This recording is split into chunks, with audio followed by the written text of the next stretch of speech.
드릴 일은 아까 말씀드리던 맥락에서 공무원을 증가하고, 그러니까 공무원이 이미 충분히 철밥통이고 이미 우리나라 공무원 천국이기 때문에 아까 말씀하신 고용의 질 개선을 위해서는 오히려 중소기업을 살리는 것이, 그들이 오히려 더 그들의 환경이 더 안 좋은데 고용의 질이라는 게 왜 그쪽으로 가지 않고 지금도 좋은 공무원 쪽으로 가야 되는지를 말씀드리고 싶고, 그리고 아까 전에 스위스 얘기 제가 마무리 잘 못 드렸는데, 스위스도 작은 정부고, 그리고 그렇다고 해서 고용을 늘린다고 해서 모든 작은 정부가 늘리는 건 아닙니다. 일본 같은 경우는 이번에 해외 기업 유치 혹은 그리고 또 내수 시장 활성화도 뭐 더 그러니까 기업 위주로 추진을 해서 더 올린 경우가 있기 때문에 반대 경우가 있다는 걸 말씀드리고 싶고, 또 애초에 이 문재인 정부가 공약을 얘기했을 때 그 가장 근본적인 이유가 사실 우리나라가 OECD 기준 공무원 수치가 뭐 3분의 1 정도밖에 안 된다고 얘기를 했는데, 사실 그 수치는 그 국제 기준과 우리나라 기준이 다르기 때문에 그 안에서도 각주를 달아서 우리나라 기준은 다르다라고 얘기를 했는데, 약간 그 말씀을 안 하시긴 했는데 약간 이 문제 자체가 공공 부분이 부족하니까 늘리자는 말씀을 아까 하셨기 때문에 그런 부분에 대해서도 아마 수치적인 차이가 있다는 걸 말씀드리고 싶고, 그리고 애초에 저희가 가장 중요하게 말씀드린 건 역시 근본적으로 해결하는 건 경제 성장이지 애초에 당장의 일자리가 아니다. 따라서 내수 시장을 이런 식으로 늘리는 건 이미 우리나라 경제 규모를 고려했을 때 어렵기 때문에 기본적으로 효율성을 높일 수 있는 다양한 산업에 투자하는 것이 더 유리할 것이다라는 걸 또 말씀드리고 싶습니다. 네, 여기까지 듣겠습니다. 자, 찬성 특위의 발언입니다.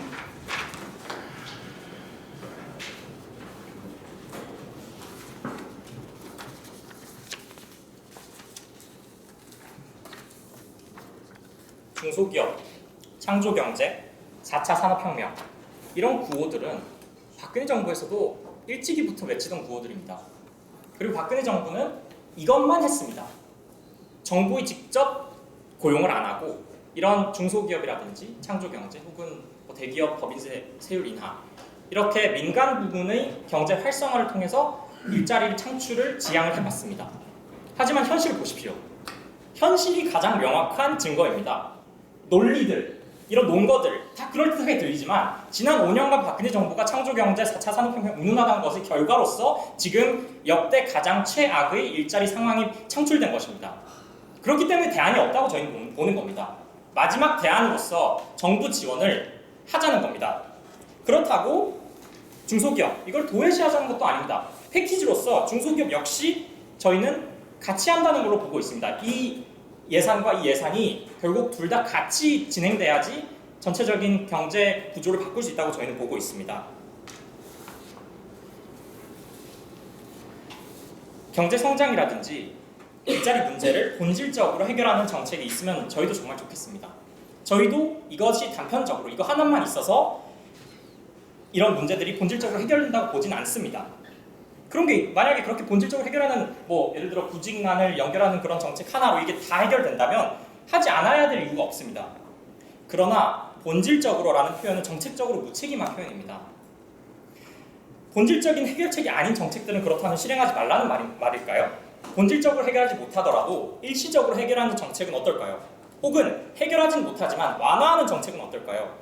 저희는 본 정책이 본질적인 만병통치약은 되지 못하지만 패키지 중에 하나로서, 그리고 지금까지 시도해왔던 어떤 악정책들과 다른 사이드에서의 정책으로서 충분히 해볼 만한 가치가 있다고 보고 있습니다. 지금 청년 실업난, 일자리 문제 더 이상 기다릴 수 없습니다. 감사합니다.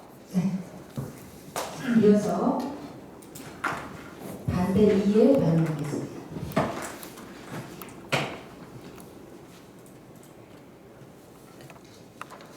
지금까지 이어진 장시간의 토론을 통해서 단기적인 인구 통계 예측을 기반으로 계획된 본 정책은 장기적인 관점에서 청년 실업의 문제에 근본적인 해결책이 될 수 없고, 다보스 포럼 등 각종 권위 있는 경제 포럼에서 전망하는 향후 산업 기조의 적응성이 떨어지는 정책이라는 사실을 말씀드렸습니다.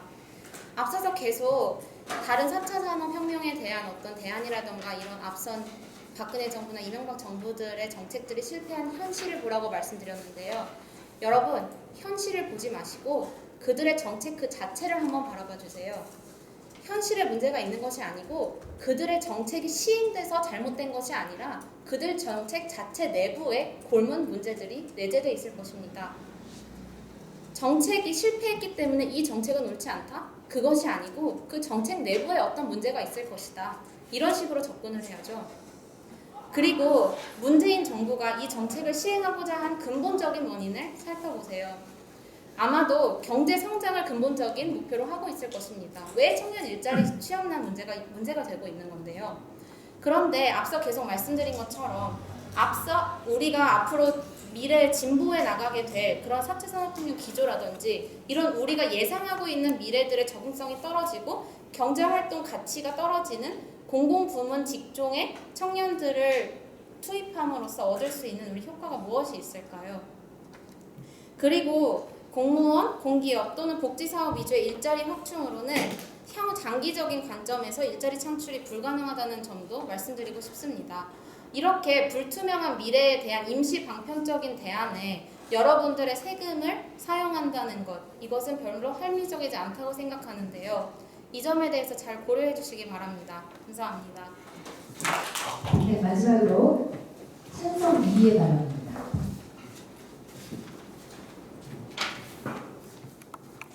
네, 저희가 계속해서 얘기하는 이 80만 일자리 공약에 대해서 공무원이나 공공부문 증가라는 키워드에만 포커스를 맞추시라는 얘기는 아닙니다.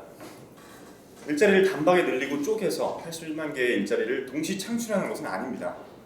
국민의 안전과 치안을 책임지는 공무원, 진짜 우리가 정말 살아가는 데 있어 급하고 필요한 부문의 공무원 분야로부터 점진적인 비율 증가를 목표로 하고 있다는 것을 말씀드리고 싶습니다. OECD와 기준이 다르다고 아까 말씀을 해주셨는데 OECD와 기준이 다릅니다. 어떻게 다른지 사립교원이나 사립학교 교사나 아니면 사립유치원의 교사 등, 그러니까 공공부문 일자리라고 하는 것은 정부로부터의 일정 지원금을 받는 것들을 모두 포함하는 것을 얘기하는 겁니다. OECD 기준에서. 그래서 그런 것에 있어서 다른 점이 있다면 일정 수준의 퍼센테이지 이상을 끌어올려야 하는 데 있어서 이 정도의 말들이 도움이 된다고 생각하고요. 그다음에 통계청에 따르면 우리나라 연평균 노동시간이 2,200시간이 넘었다고 합니다. 이는 OECD 국가 중에 멕시코 다음으로 최고입니다. 어마어마하다는 얘기죠. 원래 1위였습니다. 근데 멕시코한테 뺏겼다고 하고요. 이것을 1,800시간으로까지 줄여서 근로조건의 개선과 새로운 일자리를 창출해내겠다는 정책이 잘못됐다고 얘기할 사람은 아무도 없을 것입니다. 지나치게 높은 국내 근로자들의 연평균 노동시간과 불만족 지수를 지적하며 자원의 효율적 재분배 그리고 근로자들의 노동시간 단축으로 인한 직장 내 만족도 상승과 삶의 만족도 상승 이런 것들을 우리 모두 고려해야 할 때라고 생각합니다. 지원금 문제에서도 근로시간 단축 지원금이라는 제도가 있습니다. 그리고 더 확대해서 강화해 나갈 예정이고요. 근로시간 단축의 보완책을 마련해서 근로자는 감소한 임금의 2분의 1, 1인당 연간 1,080만 원 한도로 2년간 지원받을 수 있는 제도를 마련 중에 있습니다. 더 강화할 예정이고요. 네, 마지막으로 마치기 전에 대웅이라는 제약회사에 다니는 제 친구의 예시를 한번 들어드리도록 하겠습니다. 야근 특근 매일같이 이어진다고 합니다. 힘들어 죽겠다고 합니다. 사람 언제 들어오냐 물어봤다고 합니다. 4년, 5년째 뽑는다 말만 하고 뽑지 않습니다. 사람 더 뽑지 않습니다. 너희들과 앉아서 소주 한잔하는 이 시간이 가장 좋다고 이야기합니다.